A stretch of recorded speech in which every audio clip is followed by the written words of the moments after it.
오늘 우리에게 주신 하나님 말씀을 우리 함께 읽도록 합시다. 디모데전서 2장 4절에서 6절 말씀입니다. 오늘 우리가 함께 살펴볼 하나님 말씀은 디모데전서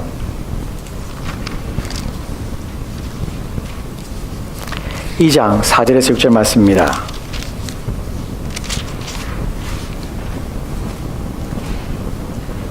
디모데전서 2장 4절에서 6절 말씀을 우리 함께 교도하도록 하겠습니다. 제가 준 성경으로 신약 330쪽에 있습니다. 디모데전서 2장 4절 6절 말씀입니다. 제가 한 절 읽고 여러분 한 절 읽고 6절 말씀 우리 합독하도록 합시다. 같이 읽겠습니다. 제가 먼저 봉독하겠습니다. 하나님은 모든 사람에게 구원을 받으시며 진리를 아는 데에 이르기를 원하셨느니라.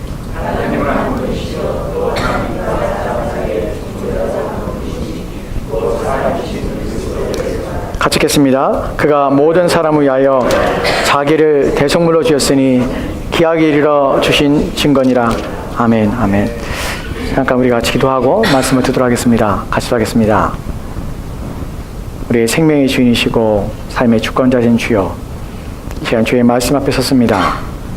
우리 하여금 하나님의 말씀을 깊이 이해하며 깨닫게 도와주시고, 우리 하여금 하나님의 뜻이 무엇인지, 하나님께서 우리를 어떻게 우리 인생을 인도해 가시고 이끌어 가시기 원하시는지를 말씀을 통하여 깊이 이해하며 깨닫도록 주여 도와주시기 원합니다. 이 시간 주의 말씀이 우리의 마음을 만지시고 우리의 영혼을 새롭게 하여 주옵소서.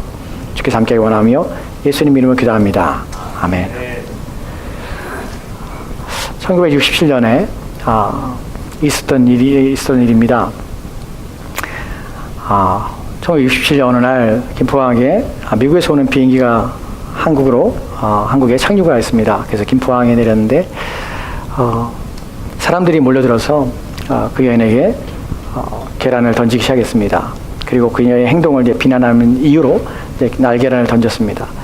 그것이 이슈가 되었습니다. 그녀가 한 행동 때문에 이런 일을 당하게 됐는데, 어떤 일이 있냐면 그녀가 입은 옷 때문에 그랬습니다. 그녀는 미니스커트를 입고 한국에 왔던 것이에요. 그래서 사람들에게 그 풍기를 물러나고 또한 미풍양속을 해친다는 의미 때문에 사람들이 날개를 던졌다고 합니다. 여러분 잘 아시는 사건이죠. 윤복희 씨가 1967년에 한국에 왔을 때 일어난 일이라고 합니다. 사실은 이 이야기가 많은 사람에게 회자되고 있지만 이 이야기는 거짓입니다. 사실은 그런 일이 발생하지 않았습니다. 윤복희 씨가 한국에 올 때에 김포항에 내린 건 사실이지만 새벽에 도착해서 그때는 사람들이 있지 않았다고 합니다. 또한 그때 내릴 때도 미니스커트를 입고 한국에 입고 가지도 않았다고 합니다. 그런데 왜 그런 얘기가 돌게 됐냐면 그 윤복희 씨라는 분이 한국에 와서 행동 때문에 그래요. 그분이 당시에는 유행하지 않았던, 당시에는 사람들이 풍기문란이다, 또한 미풍양속을 해친다 하는 그 짧은 미니스커트를 입고 그분이 CF로 광고를 찍습니다.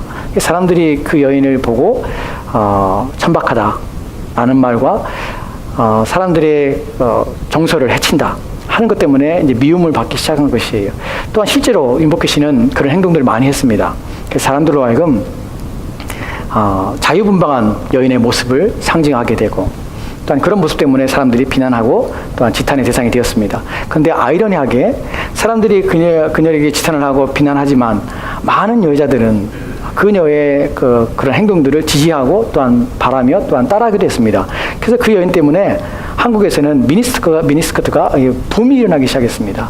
그래서 많은 사람들이 미니스커트를 입기 시작했는데, 심지어는 미니스커트가 어느 정도 유행했냐면 결혼하지 않은 모든 여자들을 상징하는 상징물로 표현될 정도로 대부분의 여자들은, 결혼하지 않은 모든 여자들은 미니스커트를 입을 정도가 되었고, 심지어는 선 보러 가는 날 미니스커트 입고 선을 보고, 또한 시집이 될 집에 인사드려 가는데도 미니스커트를 입고 갈 정도가 됐다고 합니다.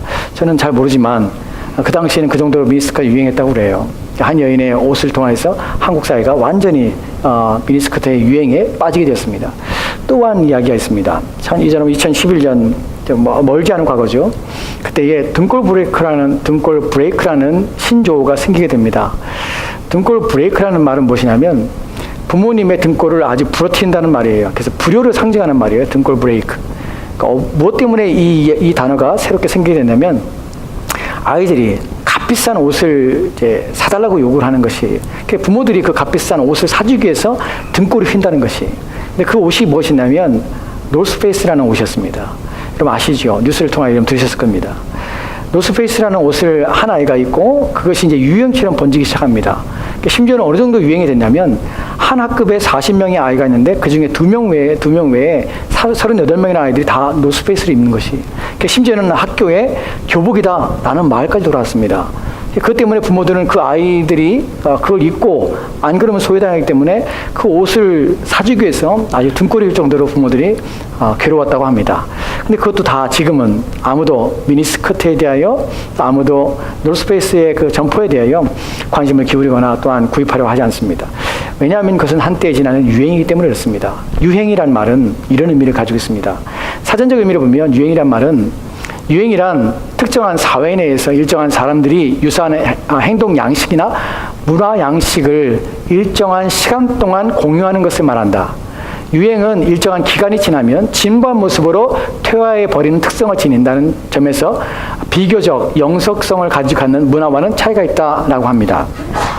여기서 유행이란 말의 정의가 일정한 시간 동안 공유하는 것이에요. 그리고 시간이 지나면 진부하는 것이에요. 그래서 우리는 종종 이런 말합니다. 철지난 유행이라는 표현을 씁니다. 그 말은 무엇입니까? 다 지나가는 것이에요. 더 이상 그것을 찾거나 또한 그것을 원하지 않게 되는 것이에요. 철지난 유행이라는 표현을 쓰는 것입니다. 여러분, 유행이란 말이 이런 의미로 한 시대에, 일정한 시대에 많은 사람들이 공유하며 그것을 즐겨하며 그것을 원하며 하는 것들을 유행이라고 합니다. 근데 유행을 시간과 기간, 공간에 제한을 받습니다. 그럼 시간과 공간에 제한을 받지 않는 또 다른 용어가 있습니다. 그것이 뭐냐면 진리란 말입니다. 이런 진리란 말의 정의를 보면 이런 정의를 가지고 있습니다. 진리를 보면, 사전적 의미를 보면 시간과 공간을 초월하는 것이에요. 누구나 인정할 수 있는 보편적이고 불변적인 사실 혹은 참된 이치나 법칙. 진리란 말의 한자적인 의미를 이릅니다. 참된 이치, 참된 미덕, 이런 것이 진리란 말에 가지고 있는 의미입니다. 근데 여기서도 말하는 것이 시간과 공간을 초월하는 것이 진리예요. 누구나 인정하고 보편적이고 불변적인 사실을 진리라고 합니다. 근데 여기에 좀 바꿔야 될 것이 있습니다. 무엇을 바꿔야 되냐면 누구나 인정하는 보편적이라는 사실이 사실은 진리가 아니에요. 왜 그러냐면 모두가 다 동일하게 알고 있다는 것만으로 진리가 되지 않습니다. 모두가 다 인정한다고 해서 진리가 되는 것은 아니에요. 2700년 전에 그리스에서는 지구를 어떻게 이해했냐면 지구는 평평하다고 이해했습니다. 그것은 보편적인 진리예요. 모두가 다 그렇게 생각했어요. 그런데 그 당시에는 진리지만 지금은 진리가 아니죠. 왜 그렇죠? 지구는 평평하지 않기 때문에 그래요. 또한 예전에는 천동설을 사람들이 믿었습니다. 여러분 갈릴레오 갈릴리라는 사람이 알죠? 그 사람이 천동설, 즉 지구는 가만히 있고 천체가 돌고 지구를 중심으로 돌고 있다고 중세 사람은 믿었어요. 근데 갈릴레오 갈릴리라는 사람이 과학적으로 연구를 해보니까 지구가 가만히 있는 것이 아니라 지구가 태양 중심으로 돌고 있다는 사실을 이해하게 된 것이에요. 지구는 돈다는 말이었죠. 천동설에 반대하여서 지동설이라는 걸 주장합니다. 그 당시에는 지동설 때문에 지동설을 주장한 사람이 잘못됐다고 사람들이 지탄의 대상이 되었습니다. 보편적인 진리라는 것, 사람들이 일반적으로 인정한다고 해서 진리가 될 수 없는 것은 중세 시대의 사람들은 지구가 중심으로 천체가 돈다고 믿었는데 모두가 일반적으로 다 믿으며 다 확신하는 사실이었어요. 하지만 그것은 진리가 아닌 이유는 무엇이냐면 그것은 지금에 의해서는 과학적으로 그것이 아니라는 사실이 밝혀졌기 때문에 진리가 아닌 것이에요. 진리는 무엇이냐면 영원성과 불변성을 가져야 돼요. 그래서 이렇게 정의할 수 있습니다. 진리란 것은 사람의 생각, 지식, 견해 등에 상관없는 것이에요. 그러니까 어떤 사람이 일부의 사람이 주장하거나 또한 특정한 그룹이 주장하거나 한 나라가 그렇게 다 알거나 세상 모두가 그렇게 안다고 해서 사람의 생각이나 지식이나 견해가 진리가 될 수 있는 것은 아닙니다. 진리라는 것은 무엇이냐면 그런 것과 상관없이 언제나 변함없는 정확한 사실이 된 것이. 여기서 중요한 것이 두 가지가 있는데 하나는 무엇이냐면 언제라는 말이에요. 영원성을 가져야 됩니다. 두 번째는 영원성은 영원토록 어떻게 해요? 변함이 없어야 돼요. 불변성을 가져야 돼요. 참된 진리라는 것은 두 가지를 요하는데 하나는 영원성과 두 번째는 불변성입니다. 이런 의미에서 진리를 생각해 볼 때 진리라는 것은 유한한 사람의 사고와 생각이 진리가 될 수는 없습니다. 진리를 충족시키기 위해서는 불변하며 영원한 존재라는 사실을 알게 되는 것이에요. 왜 성경이 하나님에 대해서, 하나님 말씀에 대하여 진리라고 말하게 되냐면 이 영원성과 불변성이라는 진리가 가져야 될 기본적인 속성을 충족시키는 것이 바로 신적인 존재인 하나님밖에 없기 때문에 우리는 성경 말씀을 진리라고 하는 것입니다. 성경 말씀은 시대가 지난다고 해서 바뀌는 것이 아닙니다. 때가 지난다고 해서 변화되는 것이 아닙니다. 왜냐하면 그것은 영원성을 가지고 있고 불변성을 가지고 있기 때문에 그렇습니다. 그 영원하시고 불변하신 하나님께서 오늘 이렇게 우리 가운데 말씀하신 것을 우리가 보게 됩니다. 우리가 살펴본 디모데전서 2장 4절 말씀 보면 이렇게 기록되어 있습니다. 같이 읽겠습니다. 시작. 하나님은 모든 사람이 구원을 받으며 진리를 아는 데 이르기를 원하시니라. 아멘, 아멘. 하나님은 모든 사람이 구원을 받으며 진리에 아는 데에 이르기를 원하시느니라. 하나님은 원하십니다. 무엇을 원하시냐면 모든 사람이 구원을 받기를 원하십니다. 이것이 우리가 첫 번째 살펴볼 내용입니다. 진리이신 이 말이 참일 수밖에 없는 것은 우리가 이미 살펴봤듯이 진리란 영속성을 가지고 있어야 되며 또한 진리란 불변해야 되는데 그 불변하고 연속성을 가지고 있는 영원성을 가지고 계신 하나님께서 뭐라고 말씀하시면 모든 사람은 구원을 받아야 된다고 말씀하고 있다는 사실입니다. 구원에 이르야 한다고 말씀하고 있다는 사실이에요. 오늘 본문에서 우리가 중요하게 생각해야 될 것은 구원이라는 것입니다.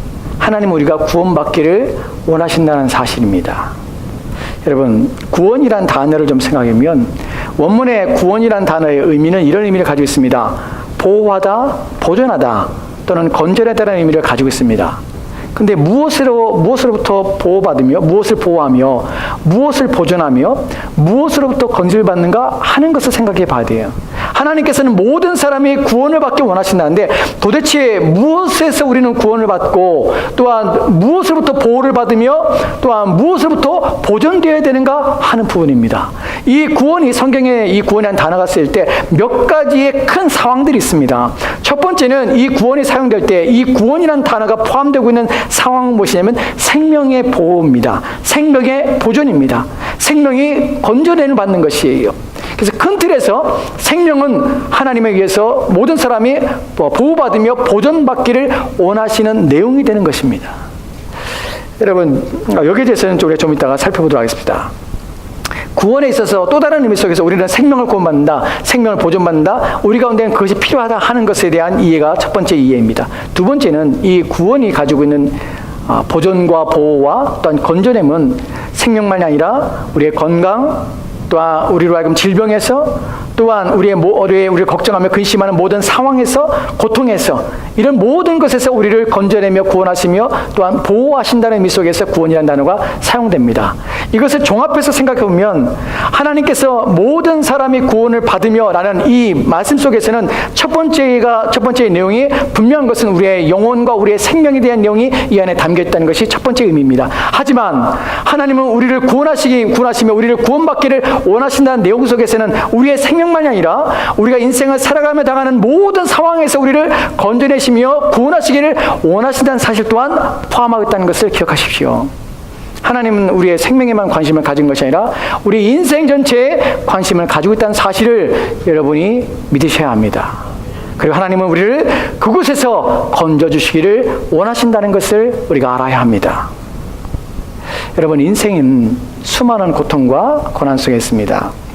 여러분, 찰리 채플린이라는 사람을 아시죠? 희극인이죠. 코미디언이었습니다.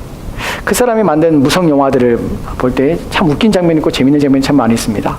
그 사람이 자신의 인생을 회고하면서 인생에 대해 이렇게 정의하는 것을 보게 되는데 인생은 멀리서 보면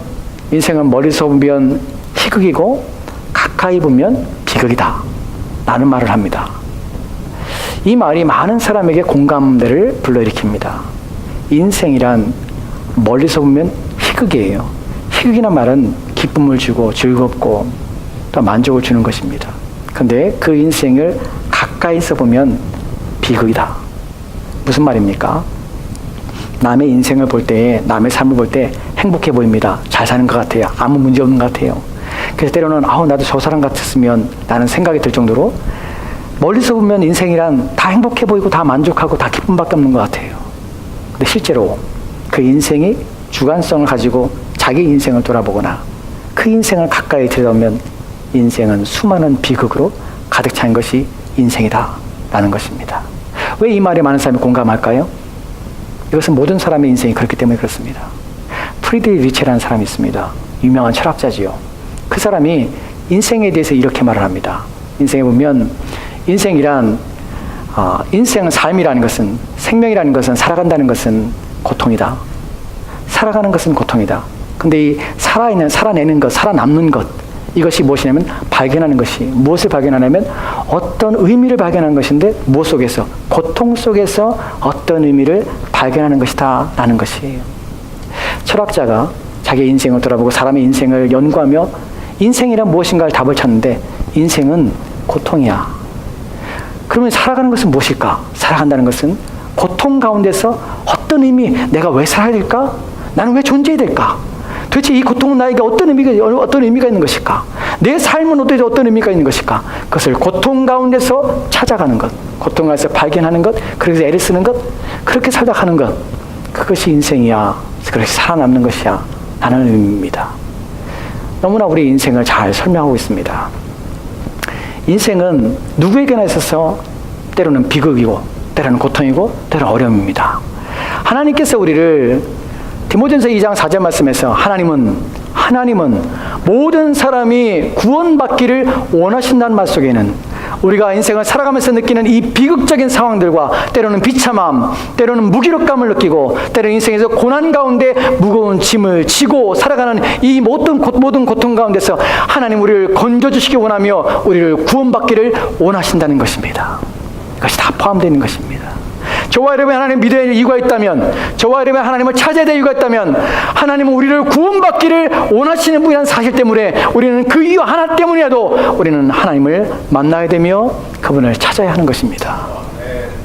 다시 디모데전서 2장 4절 말씀 볼까요? 이 말씀에는 하나님 모든 사람이 구원을 받으며 라는 표현했습니다. 그리고 진리에 아는 데 이르기 원하시니라. 이 말씀 속에서 우리는 또 하나 의미가 구원을 받으며라는 표현 단어 속에서 이 단어의 의미가 수동이라는 사실을 우리가 알아야 합니다. 이 말의 의미는 무엇이냐면 하나님께서 우리가 구원받기를 원하시는데, 그런데 문제는 이 말 속에서 문제는 우리의 정체성이 무엇인가, 우리의 놓인 상태가 무엇인가 하는 것을 말하고 있는 것이에요. 수동형이라는 말은 이런 의미입니다. 하나님은 우리가 모든 사람이 구원받기 원하시지만 사실 인간은 어떤 상태에 놓였냐면 자신을 스스로 구원할 수 있는 능력이 전혀 없는 상태로 있다는 것이에요. 만약 우리의 인생에 대하여 우리가 무엇인가를 할 수 있고, 우리의 인생이 벌어지는 상황 속에서 우리가 무엇인가를 능력 있고 그것을 견디며 또한 뛰어넘을 수 있는 어떤 재능이라든지 우리 안에 어떤 힘을 가지고 있다면 우리는 인생을 비극적인 삶으로 우리 인생을 살지 않고 우리가 문제라고 여기는 것에 대하여 걱정하지 않을 것입니다. 근데 모든 인생을 살아가면서 왜 인생이 비극이라고 표현할 수밖에 없냐면, 살아가는 것이 고통 가운데 의미를 찾는 것이라고 얘기할 수밖에 없냐면, 우리는 우리의 인생을 뛰어넘을 수 있는, 우리의 삶의 문제를 뛰어넘을 수 있는 어떤 능력과 힘이 없기 때문에 그래요. 우리는 우리 스스로를 구원할 수가 없습니다. 본문에서 말하는 것이 그것이, 하나님 모든 사람이 구원에 이르기 원하지만 사람은 스스로를 구원할 수 없다는 것입니다. 이것이 우리 절망입니다. 사람은 스스로 자신을 구원할 수 없을 뿐만 아니라 자신을 구원할 수 없다는 사실은 우리는 타인의 인생도 구원할 수가 없다는 것이에요. 우리는 어느 누구도 우리가 구원하거나 어느 누구를 위하여 살 수 있는 존재가 전혀 아니라는 사실입니다. 이것이 본문이 말하는 우리의 불행입니다. 그렇다면 하나님께서는 모든 사람이 구원받기를 원하신다라는 말 속에서 이것은 무슨 의미입니까? 우리의 실제적인 상황만을 설명하는 것입니까? 그래요, 하나님 우리는 비참합니다. 그래서 우리가 구원받기 원한다면 어떻게 해요? 어떻게 하라는 것입니까? 나는 의문이 듭니다. 만약에 이 말이 하나님께서 우리가 누구에게 희망의 말을 전하듯이, 우리가 마치 덕담하듯이 새해가 되면 복 많이 받으세요, 잘 되길 원합니다, 사업도 번창하시고요, 또 뭐 자리도 잘 되고요, 원하시는 것 되길 원합니다, 이런 덕담으로 끝나는 말이라면, 하나님께서 나는 모든 사람이 구원에 이르기 원해, 나는 희망이야, 나는 기대만 하고 있어, 나는 말로, 이런 말을 우리가 하셨다면 정말 아무 의미 없는 말입니다. 여러분, 만약에 새해에 정말 많은 사람에게서 100명의 사람들로부터 당신은 복을 받았으면 좋겠습니다, 올해 잘 되시기 바랍니다, 대박 나세요 라는 말을 100명의 사람을 들었다고 해서 여러분의 인생이 정말 그 사람들의 말대로 대박이 납니까? 잘 됩니까? 올 한해 건강하십시오라는 말을 듣는다고 여러분이 건강해집니까? 안 그래요. 왜 그러죠? 그것은 희망의 말이기 때문에 그래요. 만약에 이 의미가 그런 의미라면 우리 가운데 이 말씀은 아무 의미 없어요. 근데 본문에서 하나님께서 나는 모든 사람이 구원에 이르기를 원한다고 말씀하실 때 이것은 우리가 연초에 비는 헛된 소망이 아니라는 것이에요. 의미 없는 소망이 아니라는 것이에요. 이것은 본인이 이루시고 성취하신 내용 속에서 하나님께서는 이것이 가능할 뿐만 아니라 이것이 이루어진다는 구체적인 그 모든 실행, 모든 계획들을 성취하신 후에 우리 가운데 말씀하고 있다는 것입니다. 무슨 말이냐면 이것은 우리 가운데 이루어질 수 있고 또한 이것이 우리 가운데 될 수 있는 또한 이 길을 갈 수 있는 그 길이 우리 가운데 주어졌다는 것을 의미합니다. 그것이 말씀의 진리인 것이에요.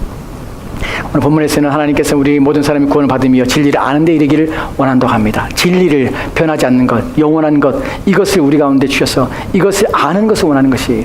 근데 이 진리가 무엇이냐? 구원과 관계되죠. 우리를 어떻게 구원받느냐? 무슨 일이 우리 가운데 일어날 수 있는가 하는 부분이에요. 그것을 하나님께서 어떻게 이루셨는가 하는 부분입니다. 이 부분이 5절과 6절 말씀에서 이렇게 기록되어 있습니다. 같이 읽겠습니다. 5절 말 6절 말씀 같이 읽겠습니다. 시작. 하나님은 한 분이시요 또 하나님과 사람 사이에 중보자도 한 분이시니 곧 사람이 그리스도 예수라. 그가 모든 사람을 위하여 자신을 대속물로 주었으니 기약이 이르러 주신 증거니라. 아멘. 아멘. 본문에 보면 하나님은 한 분이시라 합니다. 그렇습니다. 하나님은 한 분이십니다. 근데 또한 하나님과 우리 사이에 중보자가 계신데 그분도 한 분이십니다. 본문에 보면 또 하나님과 사람 사이에 중보자도 계신데 한 분이신 곧 사람이신 그리스도 예수라. 지금 무엇에 대해 설명하고 있습니까? 하나님께서는 모든 사람의 구원에 이르기를 원하시는 것이에요. 이 구원에 이르는 내용이 무엇이냐면 이것은 진리를 아는 것이에요. 이 진리에 대한 내용이 무엇이냐면 하나님은 한 분이시며 또한 하나님과 사람 사이의 중보자도 한 분이시라는 것이에요. 이분이 그리스도 예수신데 이분은 어떤 분이냐면 사람인 것이에요. 사람이 되신 것이에요. 누가요? 하나님이 사람이 되신 것이에요. 지금 하나님께서는 우리 가운데 모든 사람이 구원에 이르기를 원하신다고 말씀하십니다. 그리고 모든 사람이 구원에게 이르기를 원하시는데 이것은 내가 너에게 주는 그냥 희망 섞인 말이 아니라 의미 없는 말이 아니라 이것은 나의 그냥 간절한 그냥 마음의 소망만이 아니라 이것은 내가 너희를 위해 이룬 사건이고 너에게 이 길을 제시하며 너희가 이 길을 통하여 구원에 이를 수 있다고 우리 가운데 나타나시며 드러내신 것이에요. 그것이 무엇이냐면 하나님이신 그리스도께서 사람이 되신 것입니다. 이 땅에 오신 것입니다.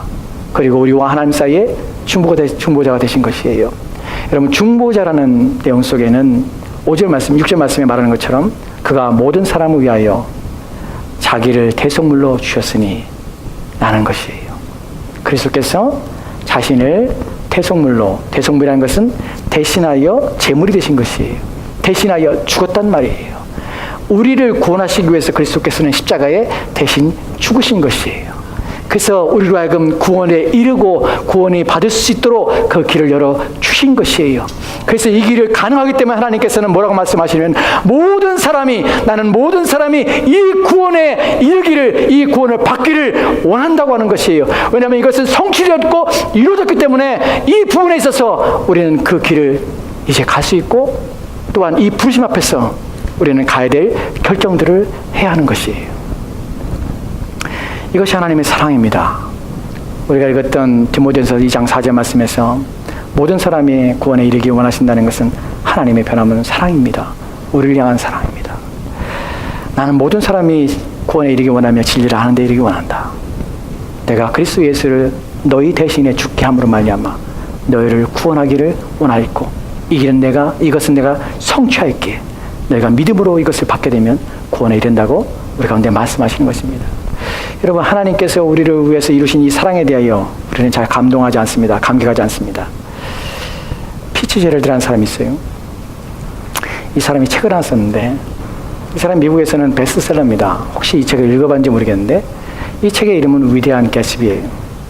영화를 보신 분들이 계실지 모르는데 위대한 개츠비라는 것이 소설인데요. 1922년 뉴욕의 롱 아일랜드를 배경으로 해서 쓰여진 소설입니다. 이 소설에 사람들이 감동하고 감명을 받습니다.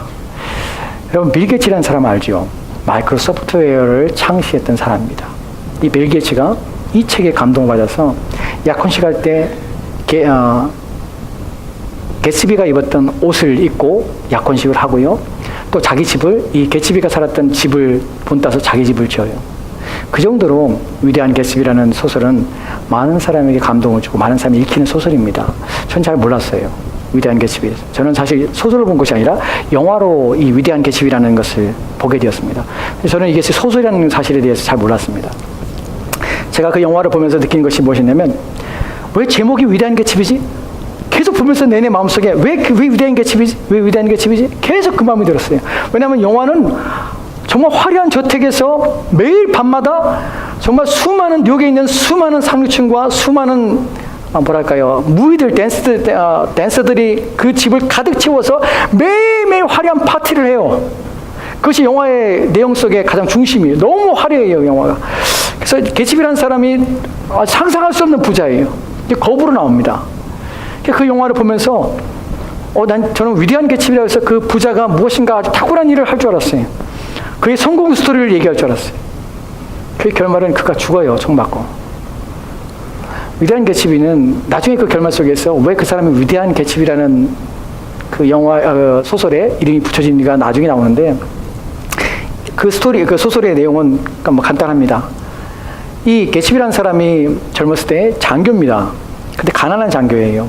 이 사람이 어느 날 한 여인을 만났는데 그 여인을 보는 순간 이 사람이 확 빠져버려요. 그 사랑에 빠져버립니다. 그 여자 이름은 데이지라는 여자예요. 데이지. 이 여자를 보고 이 사람이 확 사랑에 빠져서 그 여자랑 결혼하고 싶은데 이 여자는 떠나버려요.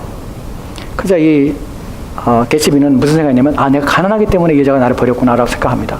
그리고 죽어라고 일을 해서, 죽어라고 노력을 해서 5년 만에 이 사람은 거부가 됩니다. 근데 이 여인은 결혼해요. 톰이라는 남자랑. 이 개츠비가 이 여자를 못 잊어요. 못 잊고서는 이 여자를 너무나 흠모하고 사모해서, 그래서 이 여자의 집 건너편에다가 아주 큰 저택을 칩니다.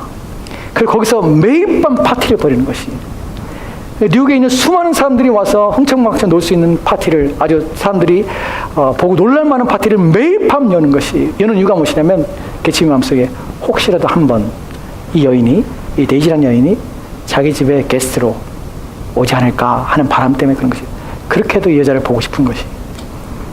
어느 날 이 여자가 오게 됩니다.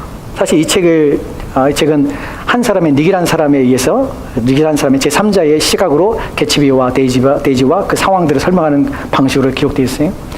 이 여자가 옵니다. 와서 이제 개츠비를 만나게 돼요. 근데 개츠비의 마음을 알지요. 근데 이 여자는 어떤 여자냐면 속물이에요. 사실 이 여자는 개츠비에 대한 생각이 없어요. 이 여자는 돈을 좋아하고, 또한 이 여자는 속이고, 또한 어떻게 보면 개츠비의 사랑을 받을 만한 가치가 없는 아주 못돼 먹은 여자예요.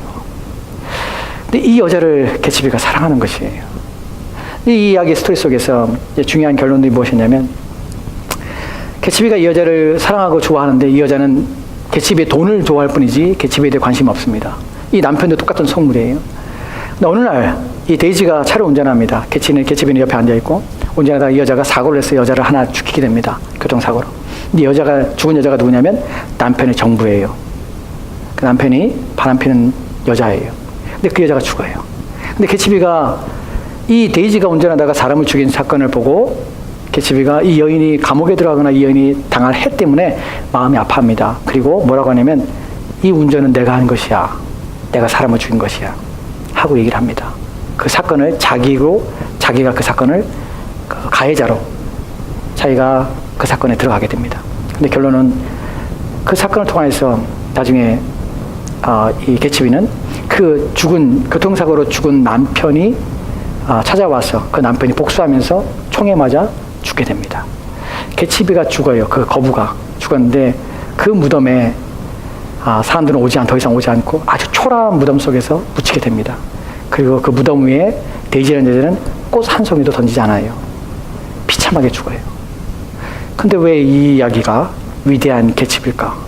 불쌍한 개츠비가 아니라, 초라한 개츠비가 아니라 왜 위대한 개츠비일까? 그 소설의 결말에 그렇게 말을 해요. 개츠비는 사랑하지 말아야 할 사람을 사랑했어요. 가치가 없는 여자를 사랑했어요. 정말 속물에다가 못돼 먹고 남을 속이며 가치가 없는 여자예요. 사랑받을 가치가 없는 여자예요. 근데 사랑했어요.